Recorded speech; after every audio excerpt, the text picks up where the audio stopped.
sa ating lahat, lalo na sa ating mga hurado at mga guro. May mga gabi nang ilaw lang ay mula sa cellphone screen habang binubuklat ang reviewer na halos walang dulo, puyat, pagod, at kape sa puno. Ngunit bakit nga ba tayo patuloy kahit halos mabura na ang sarili? Ang lapis ko baliw, ang kwaderno natadad ng koreksyon at luha. Pero ang pangarap ko buo pa rin.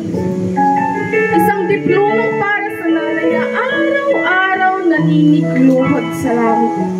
Hindi madaling maging estudyante. Minsan kulang sa baon, minsan kulang sa madalas kulang ng tiwala sa sarili. Pero may sobrang pag-asa. Yun ay ang laman ng bawat tanong na sinasagot ko. Sa silid-aralan, natutunan kong magtanong. Hindi lang ng anong sagot, kundi ng ano nga ba ang silbi ng lahat ng to. At sa bawat guro, natutunan ko ang kasagutan na sa kaalaman may lakas.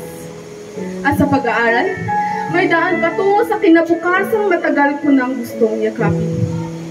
Kaya kahit pagod na, pinipilitin tumindi. Kahit bagsak sa quiz, babawi sa susunod. Kahit halos mawalan ng gana, titingin sa pangarap at muling mangarap. Dahil ang tunay na tagumpay, hindi sinusukat ng grade. Sinusukat yon sa tibay ng loob. At kung ang edukasyon ay laban, ako yung sundalong hindi uurong kahit sugatan. Ito ay kwento ng bawat estudyante na kahit walang medalya sa leeg, may tapang sa puso. At sa bawat pagbasa ng papel, may pasasalamat sa sarili. Salamat. Salamat. Salamat at di ako sumuko. Maraming salamat at di ako sumuko. Patuloy akong nagpapasalamat sa aking sarili dahil hindi ako sumuko. Kaya sa mga estudyante dyan na may balak sumuko, anong dahilan? Isipin nyo ang mga magulang nyo, ang nanay nyo, tatay nyo. Araw-araw kayong ginigising, pinapakain, at pinapapunta dito sa paaralan para mag-aral ng mabuti. Pero bakit? Bakit?